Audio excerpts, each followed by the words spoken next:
세상 사람들은요, 예수님이 십자가에서 죽으신 것을 이해를 못합니다.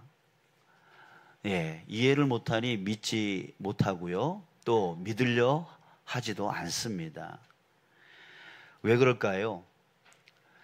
십자가에 죽은 사람이 어떻게 세상을 구원할 수 있느냐라는 거예요. 죽은 사람이 어떻게 세상을 구원하느냐. 자, 이것이 바로 세상 사람들의 생각이죠. 그리고 세상이 인정할 만한 그런 큰 지식이나 능력이나 또 힘과 권력을 가지고 있어야, 그런 것들이 있어야 세상을 구원할 수 있는 거 아니냐. 자, 이렇게 생각을 합니다. 자, 여러분, 다윗이 골리앗과 싸울 때에 골리앗에게 한 말이 있어요. 사무엘상 17장 45절 말씀인데, 너는 칼과 창과 단창으로 내게 나아오거니와, 이렇게 말했어요. 또 여호와의 구원하심이 칼과 창에 있지 아니함을 이 무리에게 알게 하리라, 이렇게 말했습니다. 자, 이 말에는 깊은 의미가 있는데요, 왜 골리앗은 이런 것들, 바로 칼과 창과 단창으로 이런 것들을 가지고 나왔을까요? 바로 그 무기가 자신을 보호해 줄 줄 알고, 또 자기를 구원해 줄 줄 알고 그 무기들을 가지고 나온 겁니다.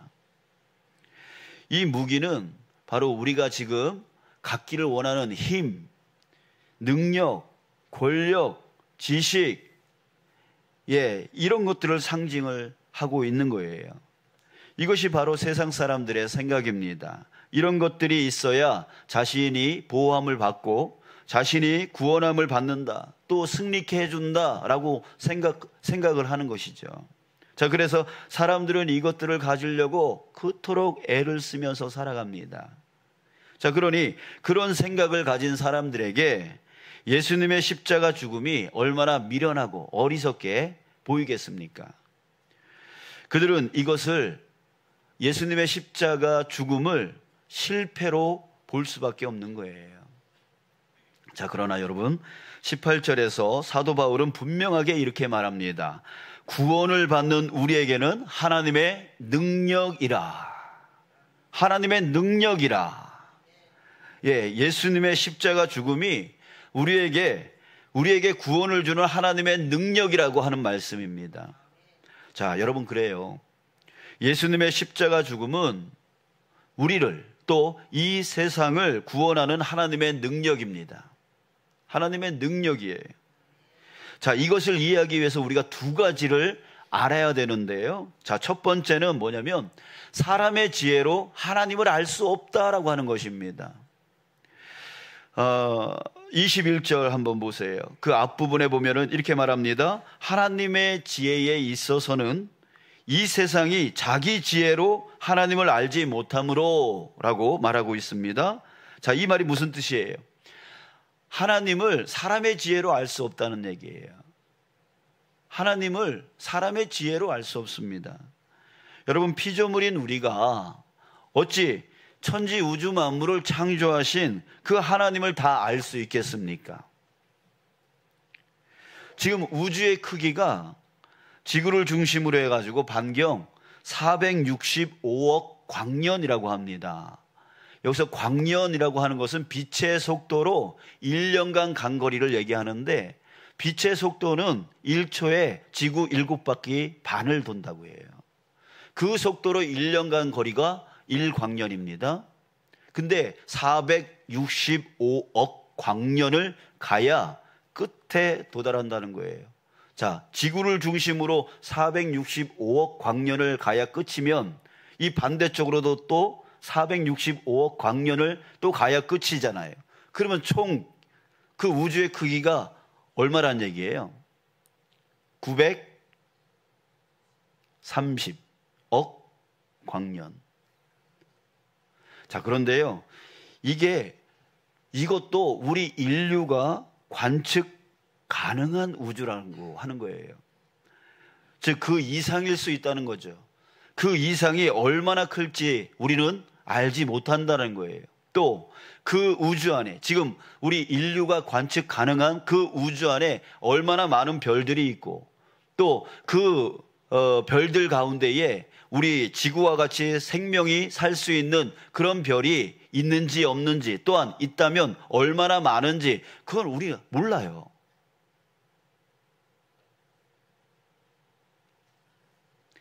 이렇게 천지 우주 만물을 창조하신 그 하나님, 그 하나님이 만들어 놓으신 그것도 우리가 다 알지 못하는데 어떻게 우리가 하나님을 알 수 있겠습니까? 욥기 38장을 여러분들이 한번 시간 있으면 좀 꼭 읽어 보십사 합니다. 자, 욥은 자신이 죄가 없다라고 하는 것을 계속 주장해 왔습니다. 자, 그러다가 그때 하나님께서 그를 꾸짖으셨습니다. 그 말씀이 바로 38장 안에 나오는데요, 이 말씀 가운데 하나님이 이렇게 말씀하세요. 네가 북두 칠성의 별대를 한데 묶을 수 있으며 오리온 성자를 묶은 띠를 풀 수 있느냐? 네가 철을 따라서 성자들을 이끌어낼 수 있으며 큰 곰자리와 그 별대를 인도하여 낼 수 있느냐? 하늘을 다스리는 질서가 무엇인지 네가 아느냐? 또 그런 법칙을 땅에 적용할 수 있느냐? 욥은 하나님의 이 꾸중을 듣고요, 자기가 안다라고 생각했던 그것이, 그 지식이, 그 지혜가 아무것도 아님을 깨닫게 되어집니다. 여러분들, 오늘 본문 25절에 보면 이렇게 말합니다. 하나님의 어리석음이 사람보다 지혜롭고 하나님의 약하심이 사람보다 강하니라. 여러분, 우리는 하나님을 다 알 수도 없고 다 이해할 수도 없는 그런 연약한 존재이다라고 하는 거예요. 여러분들, 저와 여러분들이 이것을 인정해야 되는 것이에요. 이것을 인정해야 됩니다. 우리는 다 하나님을 다 알 수 없습니다. 그런 존재예요. 그러니 여러분, 하나님이 하시는 일을 사람이 어찌 다 알 수 있겠습니까? 예수님의 그 십자가 죽음이 나에게 이해되지 않는다고, 내 머리로 이해되지 않는다고 그러면 하나님이 틀리셨다라고 하는 거예요? 아닌 거예요. 내 머리가 이해되지 않는다고 하나님이 다 틀렸다라고 생각할 수 없는 거예요. 자, 두 번째 우리가 알아야 될 것은 하나님이 그렇게 하기를 기뻐하셨다는 거예요. 21절 뒷부분을 보겠습니다. 하나님께서 전도에 미련한 것으로 믿는 자들을 구원하시기를 기뻐하셨도다. 하나님은 사람들이 미련하다라고 말하는 그 예수님의 십자가 죽음을 통해서 믿는 자들을 구원하기를 기뻐하셨다는 거예요. 이 방법은 하나님이 정하신 방법입니다. 그것을 통하여 믿는 자들을 구원하고자 한 것이 바로 하나님의 기쁘신 뜻이었습니다. 하나님이 그렇게 하기로 결정하신 건데, 여러분, 우리 피조물인 우리가 그 결정을 뭐라 할 수 있겠습니까? 하나님이 결정하셨는데요. 이사야 선지자가 이렇게 말했어요. 너희의 패역함이 심하도다. 토기장이를 어찌 진흙같이 여기겠느냐? 지음을 받은 물건이 어찌 자기를 지은 이에게 대하여 이르기를 그가 나를 짓지 아니하였다 하겠으며, 빚음을 받은 물건이 자기를 빚은 이에 대하여 이르기를 그가 총명이 없다 하겠느냐?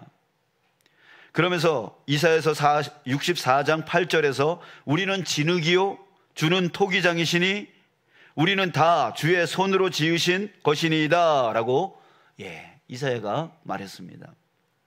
자, 여러분, 우리는 진흙이고요, 하나님은 토기장이랍니다. 토기장이는 진흙을 가지고 자기 마음대로 빚습니다. 왜 그렇게 빚느냐? 묻거나 따질 수 없는 거예요. 토기장이 마음인 거예요. 그러기에 하나님이 예수님의 십자가 죽음을 통해서 우리를 구원하시겠다라고 그 기쁘신 뜻으로 정했다면, 여러분, 우리는 뭐라 할 수가 없는 거죠. 따질 수 없는 거죠. 그저 어떻게 해야 되는 거예요? 인정해야 되는 거예요.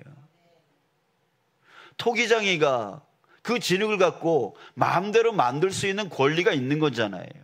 하나님이 우리를 빚으셨다면, 우리를 창조하셨다면, 이 세상 우주 만물을 창조하셨다면 하나님 마음대로 해도 되는 거잖아요. 자, 예수님 당시 유대인들과 헬라인들은 이런 하나님의 뜻을 오해했습니다. 잘 못 알았습니다. 23절 함께 보겠습니다.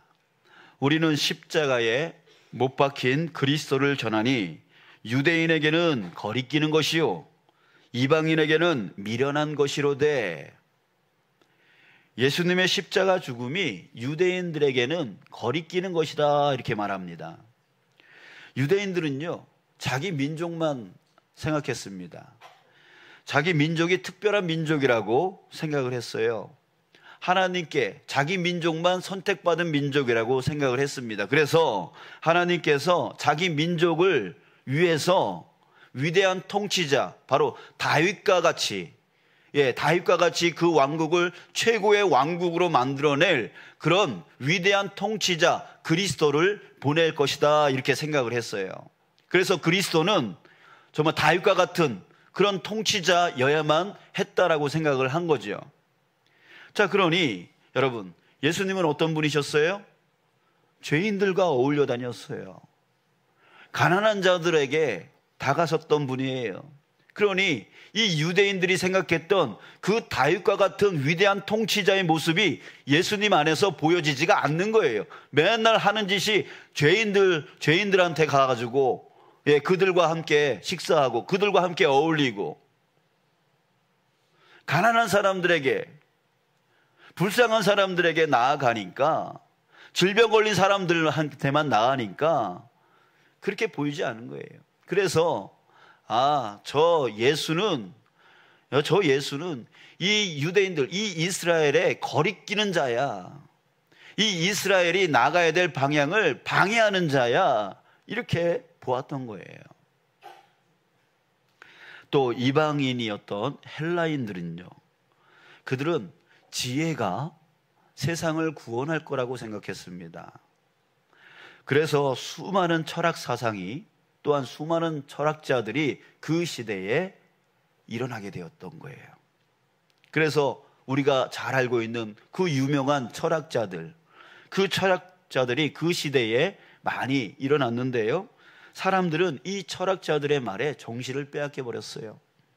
그들의 말 한마디 한마디가요 가슴을 감동시키는 거예요.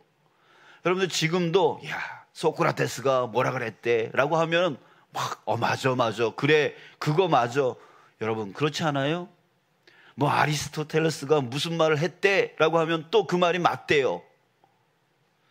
이렇게 당시의 헬라인들은요, 그 지혜, 철학자들이 말하고 있는 그 지혜를 딱 듣고 나서 뭐라 그랬냐면, 곧 세상이 구원되어질 거야, 파라다이스, 천국이 만들어질 거야, 이렇게 생각했던 거예요. 자, 그런 그들에게 예수님의 십자가 죽음, 예수님의 십자가 죽음이 이 세상을 구원한다는 것이 얼마나 미련하게 보이겠어요. 어떻게 죽은 사람이 세상을 구원할 수 있어? 미련하게 보이는 거죠. 자, 사랑하는 여러분, 우리는 하나님을 다 알 수 없습니다. 내가 지금 알고 있다라고 하는 그 하나님은 정말 너무나 적은 그 부분일 수밖에 없는 거예요. 하나님이 하시는 일을 우리는 뭐라 할 수 없는 존재예요. 우리는 피조물이기 때문에 그 빚으신, 그 토기장이신 그 하나님께 우리가 뭐라고, 왜 나를 이렇게 지었냐고, 왜 세상을 이렇게 지었냐고 우리 따질 수 없는 거예요. 왜? 창조주이신 하나님의 마음이기 때문에. 여러분들, 이것을 우리는 인정해야 되는 것입니다. 이것을 인정할 때에 그것을 인정할 때에 그때 하나님의 그 기쁘신 뜻이 보이기 시작하는 거예요. 인간을 너무 잘 표현하고 있는 성경 구절이 하나 있습니다. 야고보서 1장 15절 말씀인데요, 여러분들이 너무나 잘 알고 있는 말씀이에요. 욕심이 잉태한 즉 죄를 낳고 죄가 장성한 즉 사망을 낳느니라. 여러분, 이것이 바로 우리 인간의 모습이에요. 결국 우리 사람은 욕심 때문에 망한다는 얘기예요. 인권을 막 주장하고 또 노동자들을 위해서 헌신했던 그 사람이 권력의 배지를 붙이고 난 후에 여러분 어떻게 되든가요? 여러분, 그 사람이 인권을 무시해버리고 노동자들을 오히려 탄압하는 사람이 되더라고요. 여러분, 왜 그렇게 됩니까? 왜 그렇게 되죠? 바로 권력 욕, 물질 욕, 바로 욕심 때문이라는 거예요. 여러분, 결국 인간 안에서 구원을 찾을 수가 없어요. 인간 안에서 구원자를 찾을 수가 없는 거예요. 세상의 어떤 지혜로도, 세상의 어떤 통치자로도 세상을 구원할 만한 그런 존재를 찾을 수 없는 거죠. 여러분, 그래서 하나님은 그 구원자를 세상에서 찾지 않으셨습니다. 그 방법을 어떻게 하셨냐면 자신의 독생자인 예수를 이 땅에 보내주셨던 거예요. 왜?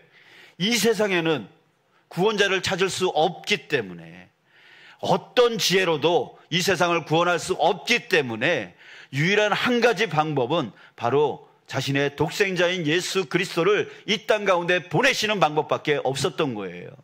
그리고 보내셔서 희생 제물로 삼아 주셨습니다.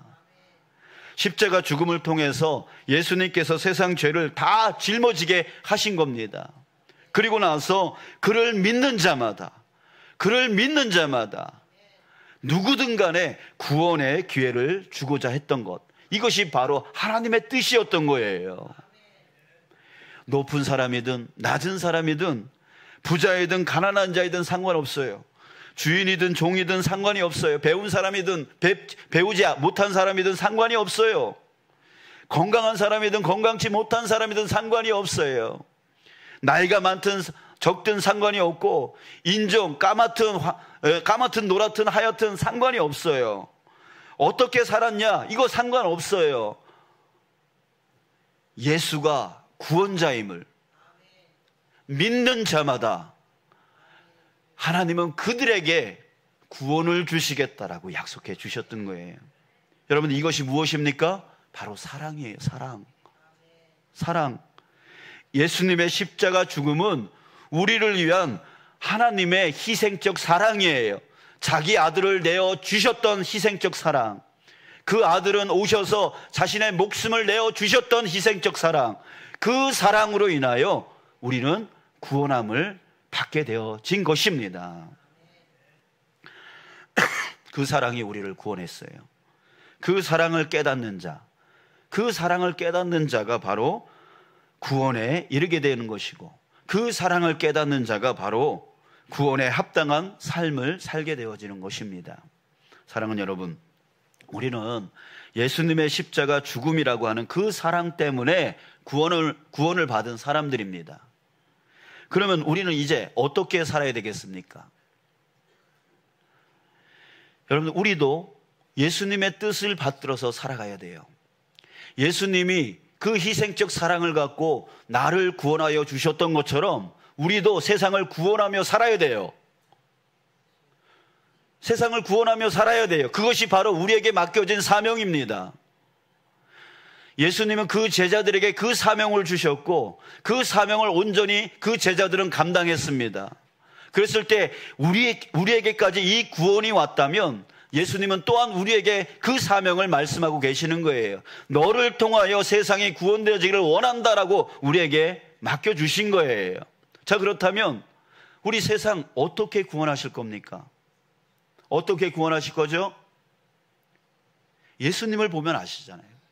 예수님이 어떻게 나를 구원하셨습니까? 바로 십자가 죽음, 바로 나를 위한 그 희생적 사랑을 통하여 나를 구원해 주셨습니다. 자, 그렇다면 우리도 세상을 그렇게 구원해야 되는 것이죠. 바로 어떻게? 희생적 사랑을 통하여 세상을 구원할 수 있는 거예요.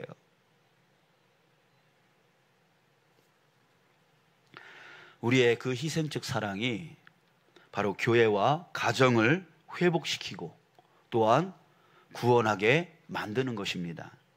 우리의 희생적 사랑이 이 사회와 영혼들을 구원할 것입니다.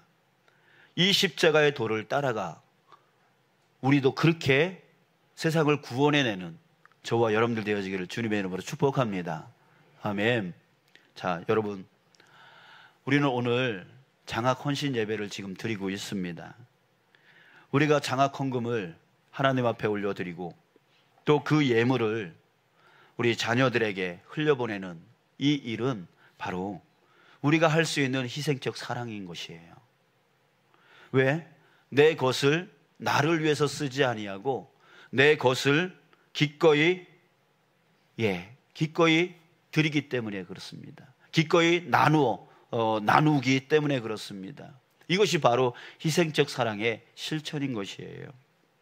여러분들, 우리는 이 희생적 사랑을 통해서 이 나라와 이 교회의 다음 세대를 이을 자녀들을 구원하고 또한 세워 나가게 될 것입니다.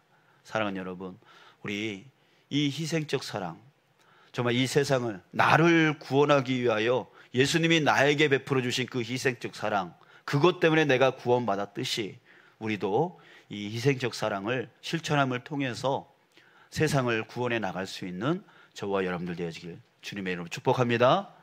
다른 것으로는 구원할 수가 없어요. 지혜로 구원할 수가 없어요. 능력으로 구원할 수 없어요. 힘으로 구원할 수 없어요. 오로지 예수님이 우리를 구원해 주셨던 그 방법, 그 희생적 사랑, 그것만이 이 세상을 구원할 수 있음을 여러분을 믿으시고 이것을 우리가 하나하나 실천해 나가는 우리 교회요 또한 여러분들 되어지기를 주님의 이름으로 축복합니다.